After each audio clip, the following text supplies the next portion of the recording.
السلام علیکم. په دې ویډیو کې به زه تاسو ته وښیم چې څنګه کولی شو موږ په خپل کمپیوټر کې زم سرور انسټال کړو. نو زم سرور چې دا زموږ د پی ایچ پی پروجیکټ دپاره ډېر ضرور ده. موږ خپل پروجیکټ هر کله چې په پی ایچ پی کې پروجیکټ کوو هغه باید چې موږ په زم سرور کې رن کړو. نو د دې لپاره راځو موږ خپل براوزر ته په براوزر کې لیکو چې زم سرور. د هغې نه وروسته دلته موږ ته یو لینک راکول کېږي د ډاونلوډ دپاره. نو کله مو چې زم سرور ولیکل تاسو به د انټر بټنه کېکاږئ. هغې نه وروسته تاسو ته د لومړنی لینک چې کوم ښکاري دا به تاسو کېکاږئ او دلته به راشئ د وینډوز دپاره وګورئ ورژنې دي مختلفې، او که چېرته ستاسو کمپیوټر کې اپریټینګ سیسټم د مک وي تاسو ته مک راځي. نو زه راځم دلته د لومړی ډاونلوډ 40 زما وینډوز هم 40 ده. نو زه دغه ډاونلوډوم. نو په ډاونلوډ به کلیک کوئ.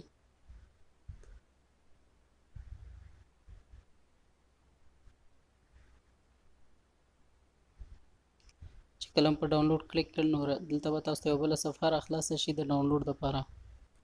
نو دغلته به تاسو د فایل سیف باندې کلیک کړئ چې د سیټ اپ یې تاسو سره په کمپیوټر کې سیف پاتې شي. نو 148 MB دی، دا به سیف کړئ تاسو. نو ستاسو ډاونلوډ به سټارټ شي. نو ما چې دا د مخکې نه ډاونلوډ کړی ده ما سره په کمپیوټر کې پروت ده. نو راځو د دې په انسټالیشن باندې کار کوو.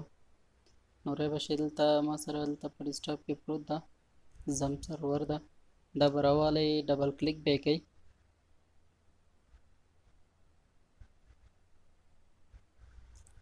یا دا را اوپن کېږي.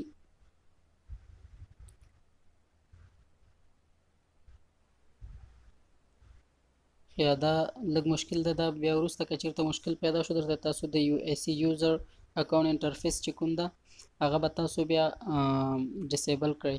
نو دا چې دا اوس یې اوکې کوئ، مشکل به مو حل شي. اوس مشکل نه جوړوي تاسو ته. نو اوس یې اوکې کوئ.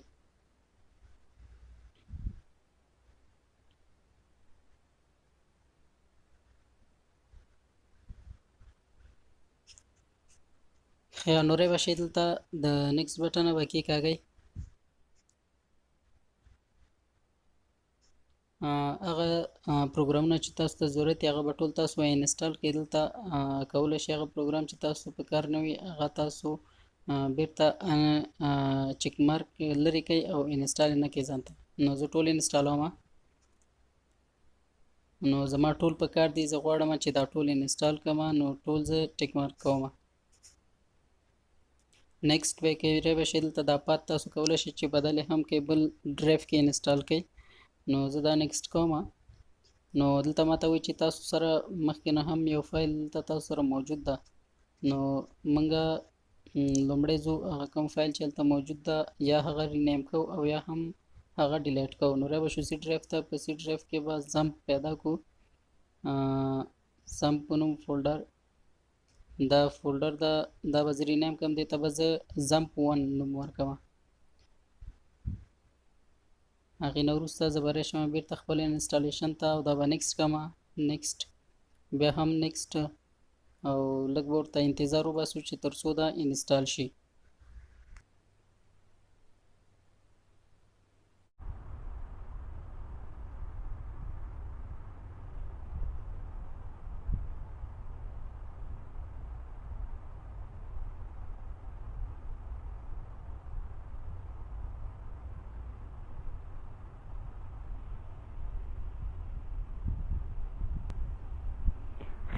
دلته وګورئ زموږ کوم زم سرور چې هغه په مکمل ډول سره انسټال شوی ده. نو دا به فینش کېکاږئ. دلته یو میسج ورکړی دی، دا وایي تاسو غواړئ چې دا زم سرور کنټرول پینل چې کوم ده دا وایي رن شي، سټارټ شي همدا اوس نه. نو سټارټ دې شي. دا به یس کېکاږئ. دلته تاسو نه غواړئ چې کومه ژبه، زه ورته وایم چې امریکن انګلیش ماته انتخاب کړه. هغې نه وروسته دلته به راشئ. دلته زمونږ اپاچي ده او مای اس کیو ایل ده، دا دواړه چې دي اوس خاموش دي. نو د اپاچي چې دا سرور ده، نو په دې کې موږ کولی شو چې خپل د پی ایچ پي کوډونه رن کړو. نو دلته سٹارټ باندې کلیک کوو. یا دلته څه مشکل ده missing from your computer installing the program fix the problem. okay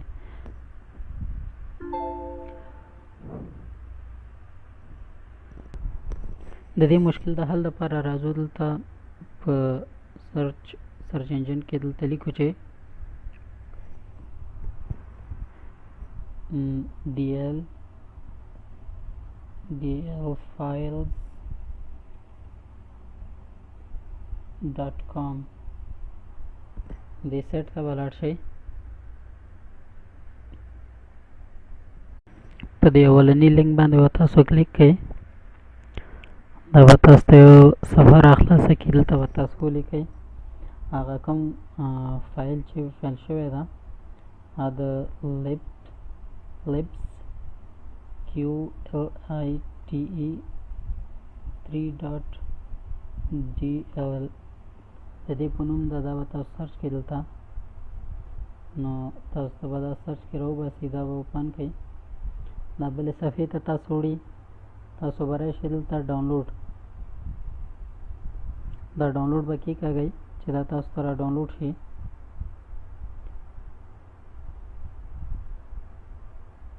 یا زمونږ ډاونلوډ به سٹارټ شي.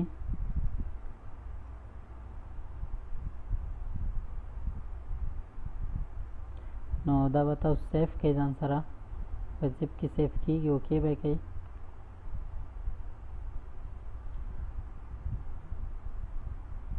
یا دا موږ سره را ډاونلوډ شوی به شي. دا به راخلاص کړئ. دا به ایکسټراکټ کړئ. راخلاص به کړئ.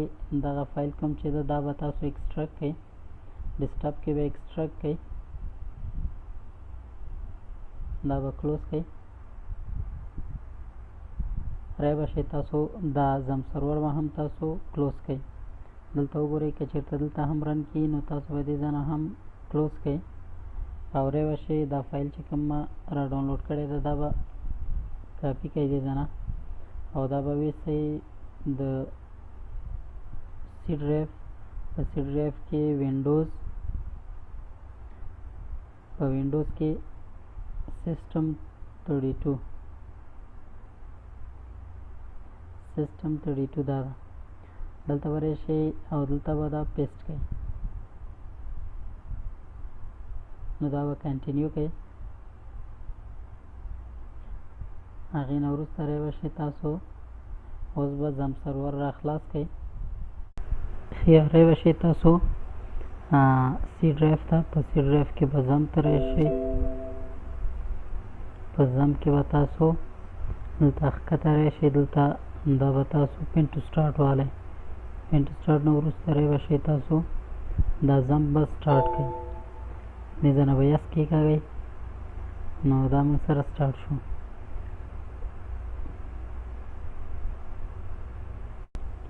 پرې به شو یو ځل به چیک کړو چې دا موږ سره فایل شوی ده او که نه. دلته به ولیکو چې لوکل هاسټ. نو دا وګورئ موږ سره اپاچي کار کوي. اپاچي سرور زموږه فعاله شوی ده. که چېرته اپاچي سرور فعاله شوی نه وي نو دا صفحه موږ ته نه راخلاصوي. نو راځو موږ دا د ډاونلوډ دا به زه کلوز کړم. نو زم سرور زموږ انسټال شوی ده. راځو ګورو چې څنګه کولی شو موږ په دې کې خپل یو فایل موږ ذخیره کړو یا خپل پروجیکټ پکې ذخیره کړو. نو تاسو به راشئ HT docs ته. نو دلته به راشئ HT docs دغه فولډر ده. دا به راخلاص کړئ. دلته به تاسو یو فولډر جوړ کړئ د خپل پروجیکټ لپاره. مثلا زه یو فولډر جوړوم د پروجیکټ په نوم پروجیکټ. نو په دې کې به یو فایل ځان ته ذخیره کړئ د خپل د پروژې لپاره. نو رای به شئ دلته زه یو ټکسټ ډاکومنټ اخلم او دلته لیکم چې پروجیکټ د اخره کې به تاسو PHP ورکړئ. PHP دا به یس کړئ. نو موږ سره فایل جوړ شو. نو په دې کې اوس هېڅ شی نشته. نو زه راځم دلته یو شی لیکم چې موږ وکولی شو په دې باندې پوه شو. نو راځم زه دلته نو تاسو به دلته هم یو کوېشن مارک ورکړئ او دلته به هم یو کوېشن مارک ورکړئ. نو دلته دا زموږ د پی ایچ پي باډي شوه. نو د دې په منځ کې موږ خپل کوډینګ کوو. نو زه راځم یو کوډینګ لیکم. مثلا ورته وایم چې ته ایکو چې دا موږ ته یو سټرینګ پرنټ کوي. نو زه ورته وایم چې ته ماته پرنټ کړه هیلو ورلډ. نو زه ورته وایم چې ته ماته دا پرنټ کړه. نو د دې د پرنټ کولو دپاره زه دا سیف کوم کنټرول اس. نو د هغې نه وروسته زه راځم خپل براوزر ته. په براوزر کې لوکل هاست تیار لیکل شوی ده. زه دا همدغه ځای مثلا لوکل هاست لیکم. دلته چې کله راغللو نو موږ سره پروجیکټ دلته نشته. زه دلته د دې پروجیکټ ادرس ټول ورکوم. زموږ لوکل هاست کې د پروجیکټ په نوم فولډر ده پروجیکټ فارورډ سلیش او فایل چې کوم ده هغه هم زموږ د پروجیکټ په نوم ده ډاټ پی ایچ پي. نو دلته وګورئ موږ ته هیلو ورډ پرنټ کړل. هغه څه چې ما هلته په ډاک کې لیکلي وو همغه یې ما ته دلته پرنټ کړل. نو په دې طریقې سره موږ کولی شو چې یو زم سرور انسټال کړو او یو ډاک پکې یو ډاکومنټ یا د پی ایچ پي او پروژه پکې رن کړو.